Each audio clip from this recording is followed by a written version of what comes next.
Afternoon my student. कल हमने पर्वत प्रदेश में पावस कविता को पढ़ा था। हमने पूरी कविता नहीं पढ़ी थी। अब हम आगे इस पूरी कविता को पढ़ते हैं। उड़ गया अचानक लो भूदर, फड़का अपार पारद के पर। उड़ गया अर्थात उड़ गया, अचानक अचानक, भूदर पर्वत। अब पर्वत अचानक उड़ गया। अब ये बात आपकी समझ में नहीं आई ना? अब इसे ध्यान से सोचना है, क्योंकि सुमित्रा नंदन पंत ने इस कविता के अंदर रूपक अलंकारों की छटा को इस तरह रखा है कि उसका सौंदर्य दोगुना हो जाता है, दुगना हो जाता है। अब इस कल्पना को आपने ध्यान से समझना है, तभी ये समझ में आएगा। फड़का का अर्थ है फड़फड़ाना, अपार का अर्थ है जिसका कोई पार ना हो, पारद बादलों की, पर पंख बादलों के पंखों पर सवार होकर। अब बादलों के पंखों पर पर्वत सवार हो सकता है? नहीं ना। तो अब ध्यान से समझिए, फिर मैं इसका अर्थ बताती हूँ। बादलों के पंखों पर सवार होकर पर्वत फड़फड़ाकर अचानक उड़ गया। अब अचानक उड़ने का अर्थ क्या है बच्चे? जब बारिश तेज आती है तो पहाड़ दिखाई नहीं देता है, सिर्फ बारिश दिखाई देती है। यहाँ पर कवि ने कितनी सुंदर कल्पना की है। अब यहाँ पर पर्वत को उड़ता हुआ दिखाई दिया है। यहाँ पर बादलों के पंखों पर, अर्थात जब बादल बहुत ज्यादा आ जाते हैं और बारिश तेज होने लगती है, मूसलाधार बारिश होने लगती है, तो क्या होता है? पर्वत उड़ता हुआ प्रतीत होता है, अर्थात पर्वत दिखाई नहीं देता, सिर्फ बारिश की बूंदें दिखाई देती हैं। इसलिए कवि ने यहाँ कल्पना करते हुए कहा कि बादलों के पंखों पर सवार होकर विशाल पर्वत फड़फड़ाकर अचानक उड़ गया। अर्थात मूसलाधार बारिश होने के कारण कौन उड़ गया? पर्वत उड़ता हुआ प्रतीत हुआ, अर्थात यह कल्पना की गई है।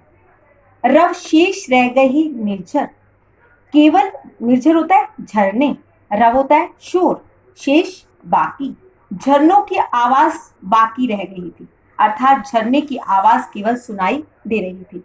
अब इस बात को समझेंगे बच्चे। जब बारिश तेज होती है तो झरने की आवाज सुनाई देती है। अब क्यों सुनाई दे रही है? क्योंकि बारिश तेज तेज पड़ रही है और झरने की आवाज बीच बीच में से सुनाई दे रही है। रव शेष रह गए निर्झर, रव का अर्थ है शोर, शेष का अर्थ है बाकी, अर्थात झरने की आवाज, रव का अर्थ है आवाज, शोर भी कह सकते हैं। झरने की जो शोर है केवल सुनाई दे रहा था, झरने की आवाज केवल सुनाई दे रही थी। फिर एक बार इसको जोड़ते हैं। बादलों के पंखों पर सवार होकर विशाल पर्वत अचानक उड़ता हुआ प्रतीत हुआ। ये कल्पना है बच्ची, ध्यान से समझना है। झरने की आवाज केवल शीश सुनाई दे रही थी, झरने की आवाज केवल सुनाई दे रही थी, क्योंकि बारिश तेज हो रही थी, इसलिए बीच बीच में से झरने की आवाज सुनाई दे रही थी। ऐसा लग रहा था मानो है टूट पड़ा ऊपर अंबर। जब बारिश तेज होती है ऐसा लगता है कि आकाश जो है धरती पर गिर पड़ा हो। ये भी कल्पना की गई है बच्चे। अब धरती पर आकाश थोड़ी गिरता है, नहीं गिरता है ना। यहाँ पर कवि कल्पना कर रहा है। क्या कह रहा है? ऐसा लगता था मानो, मानो का मीनिंग कल्पना कर रहा है। ऐसा लगता था मानो आकाश धरती पर गिर रहा हो। धस गए धरा में सभी शाल, शाल के वृक्ष क्या होते हैं? बहुत लंबे लंबे होते हैं। भय के कारण, सभे, भ सभे का अर्थ है भय के साथ। शाल के वृक्ष डर के कारण, धरा धरती, धस धसना, शाल के वृक्ष डर से धरती में धसते हुए प्रतीत हो रहे थे। जब आंधी और तूफान आता है तो शाल के वृक्ष बहुत लंबे होते हैं। जो लंबे होते हैं उसकी जो शाखाएं तो मजबूत होती हैं, लेकिन ऊपर से वो इतना मजबूत नहीं होता है। जब आंधी और तूफान होता है तो शाल के वृक्ष क्या करते हैं? ऐसा लगता है कि धरती पर गिर जाते हैं। तो उसने कवि ने क्या कहा कि शाल के वृक्ष धरती पर धंसते हुए प्रतीत हो रहे हैं। उठ रहा धुआं जल गया ताल। अब बारिश तेज हो रही थी। ताल होता है तालाब, जल होता है जलना, धुआं का धुआं, उठ रहा धुआं जल गया ताल। ऐसा लग रहा था कि तालाब जल रहा हो और उसमें से धुआं निकल रहा हो। अब आप कहेंगे कि जब तालाब कोई जलता है उसमें से धुआं निकलता है। अब इस बात को समझिए बच्चे। अब ये कितनी सुंदर कल्पना कवि ने की है, सुमित्रा नंदन पंत ने की है।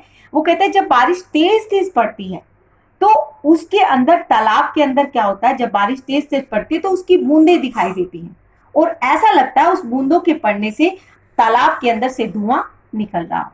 यहाँ पर ये बड़ी सुंदर कल्पना की गई है। धस गया धरा में सबे शाल, शाल के वृक्ष धरती में धसते हुए प्रतीत हुए। ऐसा लगता था मानो तालाब जल रहे हों और उसमें से धुआं निकल रहा हो। जब बारिश पड़ती है तो देखते हैं ना, बूंदे बड़ी बड़ी तालाब के अंदर पड़ती हैं और वो कैसे लगती हैं, जैसे धुआं उसमें से उठ रहा हो। जो जलद यान में विचर विचर, जलद क्या होता है, बादलों, यान क्या होता है, रथ, बादलों के रथ पर सवार होकर विचर विचर विचरण करता है। था इंद्र खेलता इंद्रजाल, यहाँ पर एक इंद्र देवता है जो बारिश करते हैं, और इंद्रजाल क्या है बच्चे, जो जादूगरी का खेल खेलते हैं। जो कहता है जो जलद यान में विचर विचर था इंद्र खेलता इंद्रजाल, बादलों के रथ पर सवार होकर इंद्र देवता जादूगरी का खेल खेल रहे हैं, अर्थात इधर उधर विचरण कर रहे हैं। अब इसका मीनिंग समझिए कि क्या कहना चाहता है। इंद्र देवता क्या करते हैं, बारिश के देवता हैं। जब बारिश करते हैं तो कहीं पर तो बारिश होती है और कहीं पर बारिश नहीं होती है। ये क्या है, जादू का खेल है। किसका, इंद्र देवता का। बादलों के रथ पर सवार होकर इंद्र देवता जादूगरी का खेल खेलते हुए इधर उधर विचरण कर रहे हैं। ये बात मेरी समझ में आई। मैं ये कहना चाहती हूँ कि यहाँ पर इंद्र क्या है, इंद्र देवता है, और इंद्रजाल क्या है, जादूगरी का खेल है। अर्थात इंद्र देवता जादूगरी का खेल खेलते हुए इधर उधर विचरण कर रहे थे। अर्थात यहाँ पर इंद्र देवता कहीं बारिश कर रहे थे और कहीं बारिश नहीं कर रहे थे। यहाँ मेरी एक बार समझ में आई बात, एक बार फिर पूरा रिपीट करते हैं ताकि समझ में आ जाए। उड़ गया अचानक लो भूधर, फड़का अपार पारद के पर, बादलों के पंखों पर सवार होकर विशाल पर्वत फड़फड़ाकर अचानक उड़ता हुआ प्रतीत हुआ। झरने की आवाज केवल शेष सुनाई दे रही थी। ऐसा लगता था मानो आकाश धरती पर टूट गया हो और शाल के वृक्ष डर के कारण धरती में धंसते हुए प्रतीत हुए। तालाब जलता हुआ प्रतीत हुआ। ऐसा लग रहा था उसमें से धुआं निकल रहा हो। बादलों के रथ पर सवार होकर इंद्र देवता जादूगरी का खेल खेलते हुए इधर उधर विचरण कर रहे थे। विचर विचर में कौन सा अलंकार है, वाह वाह शब्द दो बार आया, वर्णों की आवृत्ति हुई तो अनुप्रास अलंकार। जलद यान में योजक है बच्चे, बादलों का रथ नहीं होता है। यहाँ पर कौन सा अलंकार है, यहाँ पर रथ को बादलों के समान बताया गया है। तो कल मैंने क्या बताया था, रूपक अलंकार। यहाँ पर रूपक अलंकार है, यहाँ पर अनुप्रास अलंकार है। इसलिए अनुप्रास और रूपक अलंकार को मैंने जब समझाया था तो मैंने ये समझाया था कि जहां पर समानता हो वहां रूपक अलंकार है, जहां वर्णों की आवृत्ति हो वहां पर अनुप्रास अलंकार है। ये अब आपके समझ में आ गया होगा। ये आज हमारा पर्वत प्रदेश में पावस लेसन कंप्लीट होता है। Thank you very much.